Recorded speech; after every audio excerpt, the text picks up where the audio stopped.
O Tribunal Penal Internacional, localizado em Haia, na Holanda, confirmou o recebimento da denúncia enviada pela cúpula da CPI da Covid, que acusa o presidente Jair Bolsonaro de crime contra a humanidade.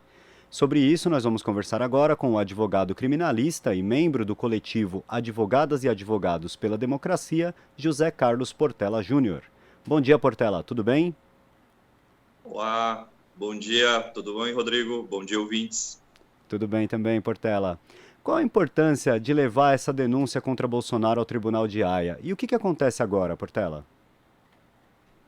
Bom, a gente está numa fase preliminar ainda, né? Dentro do rito, vamos dizer, no que cabe ao julgamento dos crimes contra a humanidade no Tribunal Penal Internacional. Então, nessa fase preliminar, a Procuradoria, que é a espécie do Ministério Público, né? Que é o órgão acusador junto ao Tribunal Penal Internacional, vai analisar todo tipo de informação que receber acerca daquela denúncia, né? Que se trata, nesse caso, do uso da pandemia como uma arma de extermínio da população brasileira pelo Bolsonaro e seus apaniguados.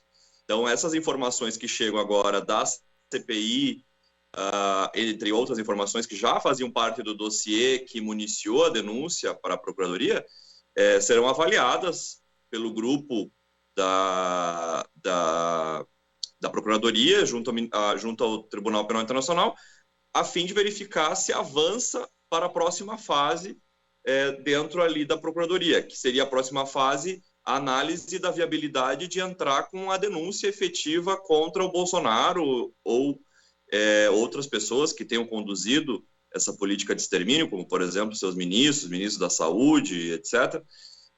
E aí, entrando-se com essa denúncia, começa a fase judicial, né, em que o tribunal vai ser chamado para analisar essa denúncia e aí haverá uma instrução, produção de provas em juízo, Bolsonaro aí terá que se defender como réu, né, acusado de crimes contra a humanidade.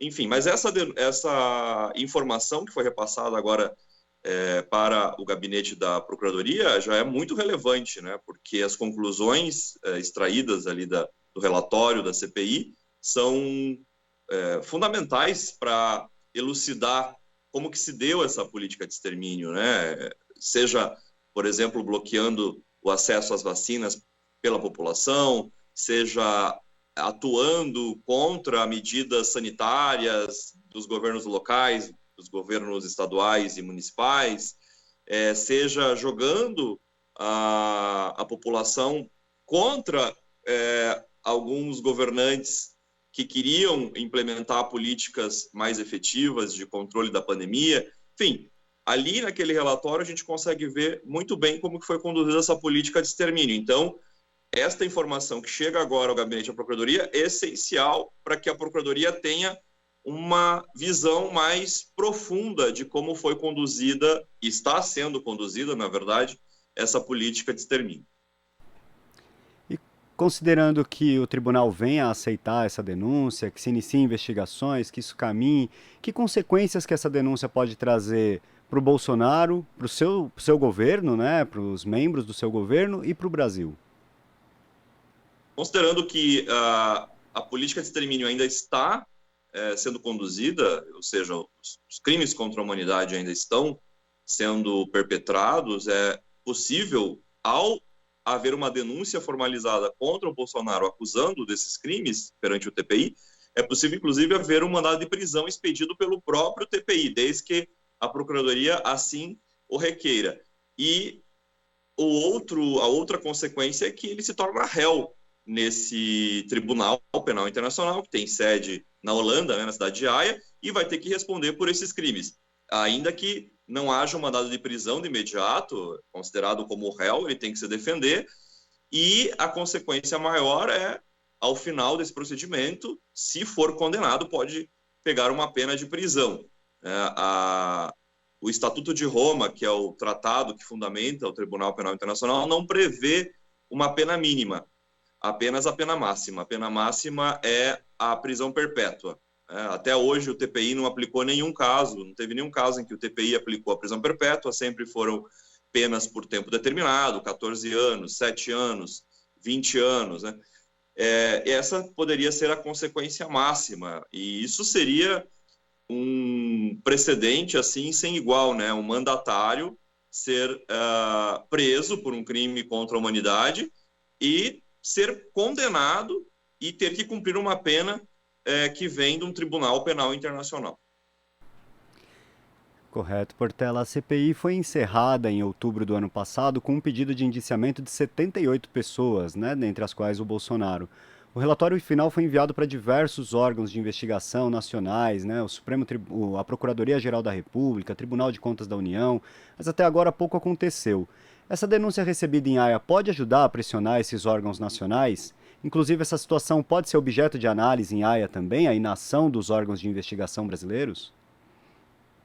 Certamente, porque o Estatuto de Roma, que é o tratado que criou o Tribunal Penal Internacional, diz no seu texto claramente, no artigo 17, que cabe ao tribunal e no seu órgão acusador, né, que seria o gabinete da Procuradoria, avaliar se internamente as agências de persecução penal, como o Ministério Público, como polícia, como o Judiciário, estão levando a cabo medidas efetivas de responsabilização das pessoas que cometem crimes contra a humanidade.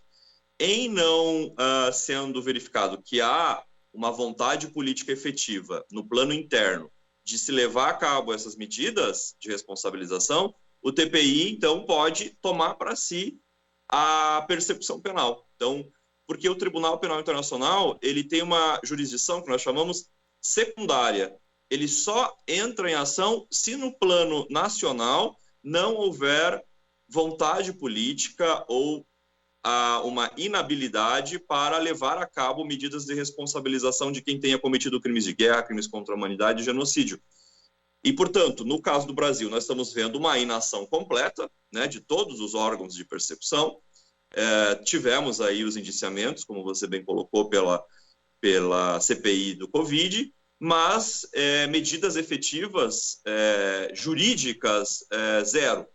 E, portanto, isso será foco de análise, sim, pelas autoridades do Tribunal Penal Internacional. Inclusive, por exemplo, num caso muito semelhante ao do Brasil, aqui no nosso país vizinho, a Colômbia, que está sob análise também do TPI, em que crimes contra a humanidade foram cometidos ali, a Procuradoria do TPI viajou de Haia para a Colômbia para fazer análises in loco junto às autoridades locais para verificar se, de fato, aquilo que estava sendo dito pelas vítimas dos crimes contra a humanidade era verdade, e confirmou a inação dos órgãos de persecução de lidar com esse tipo de criminalidade, deixando passar impune esses graves crimes, esses crimes hediondos cometidos por autoridades de alto escalão. Então, nós temos um precedente que já orienta mais ou menos o que pode acontecer no caso do Brasil.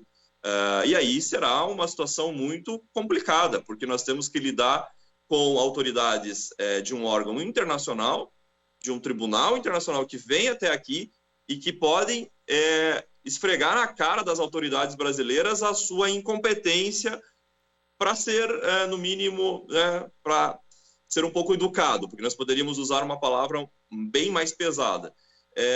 E, atestada esta incompetência, o Tribunal Penal Internacional tem toda a autorização legal pelo Estatuto de Roma de levar a cabo essa persecução contra o Bolsonaro e os seus aliados que estão conduzindo essa política de extermínio. Mudar um pouquinho de assunto, Portela. Nessa semana a gente teve o caso do apresentador do Flow Podcast, o influenciador Bruno Ayub, conhecido como Monark, que defendeu a legalidade de um partido nazista brasileiro sob o pretexto da liberdade de expressão, né? E recebeu inclusive o apoio do deputado Kim Kataguiri, do DEM de São Paulo, que estava no programa.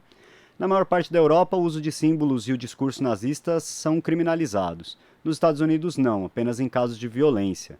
O Brasil já tem leis que criminalizam a apologia ao nazismo, mas hoje vive esse processo aí de ampliação de grupos neonazistas, uma banalização do discurso, do uso de símbolos por personalidades políticas e sociais. Como que a gente enfrenta essa situação? O que é possível fazer para coibir essa ascensão do discurso nazista, essa banalização do discurso? Você bem colocou que nós temos legislação a respeito, então não é uma questão atinente a uma falta de uma criminalização legal sobre essas condutas, né? Nós temos a lei de crimes e preconceito, que já tem algumas décadas. Não é aplicada. E nós estamos vendo claramente agora como as agências de persecução se comportam diante dessas atrocidades cometidas pela direita, pela extrema-direita. E hoje, falar em direita no Brasil parece algo tão retrógrado, né? Porque nós só vemos no cenário a extrema-direita atuando, né? E uma direita que foi engolida pela extrema-direita quando resolveu encampar a destruição do frágil Estado Democrático de Direito no Brasil, né? Com o golpe contra a presidenta Dilma. A direita foi destroçada, se não foi fagocitada pela extrema-direita. E a extrema-direita está muito solta, né? Está muito confiante de si, faz e desfaz. Não vemos nenhuma ação efetiva por parte dos órgãos de persecução, seja polícia, Ministério Público, Judiciário, né? Inclusive uma notícia que saiu recentemente que mostra que aumentou em 270% o número de células neonazistas no Brasil nos últimos 3 anos. E veja que esse período coincide com esse tétrico período histórico que nós estamos vivendo, da ascensão da extrema-direita, representada pelo Jair Bolsonaro chegando à presidência. Nós não vemos também, em uma certa parcela da mídia, uma ação muito efetiva de combate a esse tipo de discurso. Nós vemos uma tolerância, muitas vezes, ou um repúdio um tanto débil desses discursos, né? Bom, veja que muitas dessas pessoas que hoje defendem o nazismo abertamente estão na mídia comercial, recebem dinheiro da mídia comercial. Kim Kataguiri foi colunista da Folha de São Paulo, agora este outro rapaz aí que foi demitido da Jovem Pan, quer dizer, estão no soldo das agências de comunicação.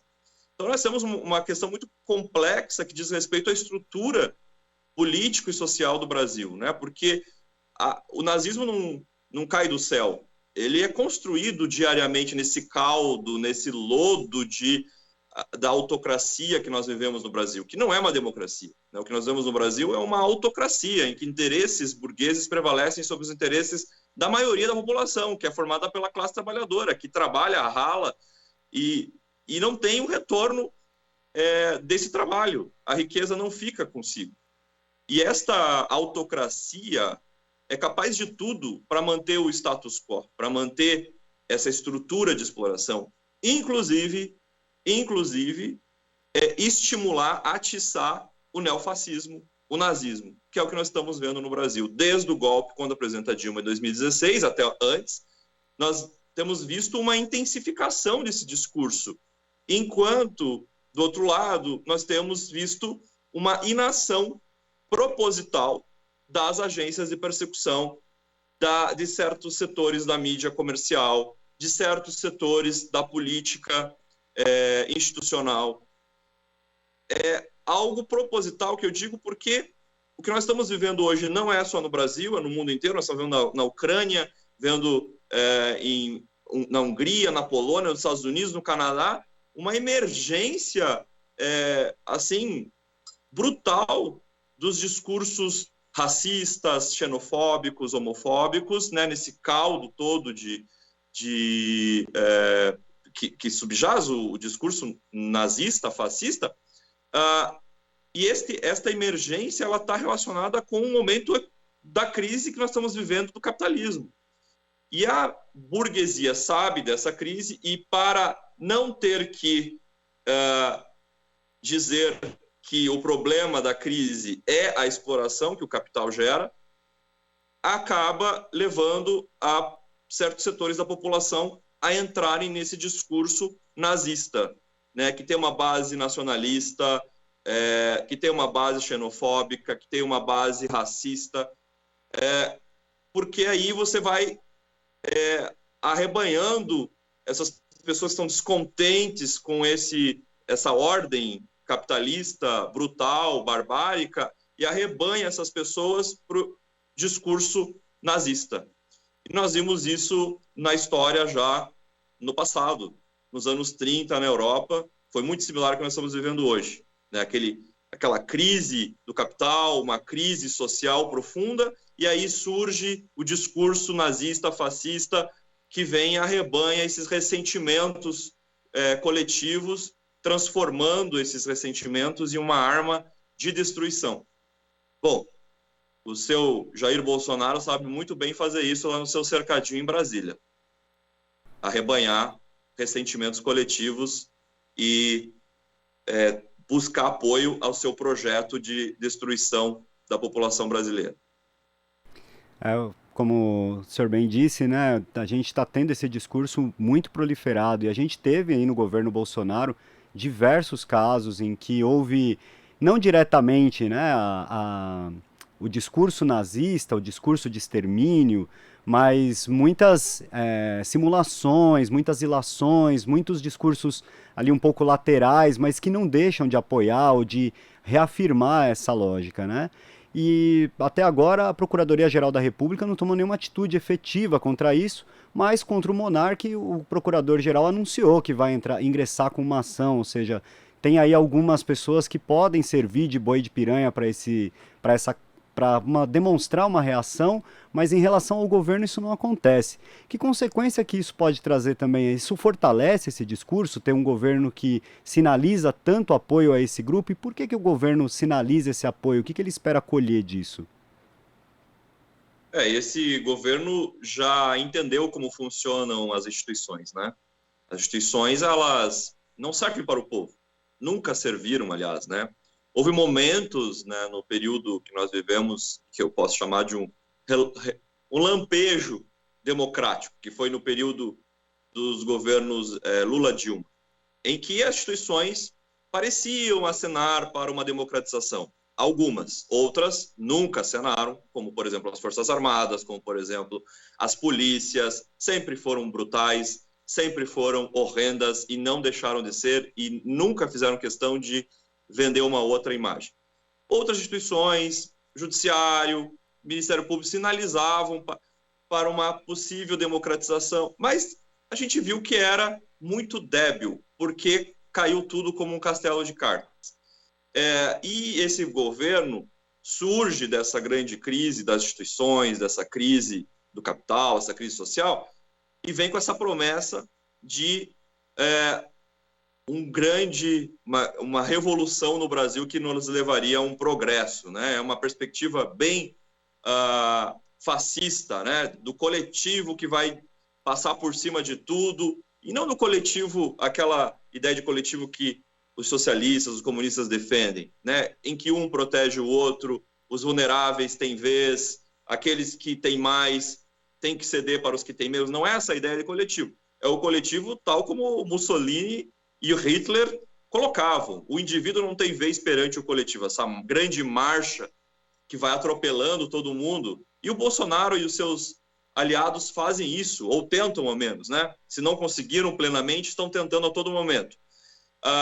E a busca desse governo, no final, é arrebanhar toda essa coletividade ressentida com esse discurso de ódio, esse discurso horrendo, para não fazer ver, para apagar a real origem da crise. Enquanto nós estamos indo para um lado, né, eles pensam assim, vamos levar a massa para este lado, que é a marcha da insensatez, da destruição, do horror, para não mostrarmos a real origem da crise, que é o capital. Bom, é bem verdade que o governo Bolsonaro opera nas duas linhas. Enquanto leva a população, um setor da população, para essa marcha da insensatez, está operando na outra linha, na exploração econômica brutal da classe trabalhadora, aprovando todo tipo de lei que retira direitos sociais, que permite que os patrões explorem cada vez mais os seus empregados, destruindo todos os pilares de proteção social das pessoas mais vulneráveis.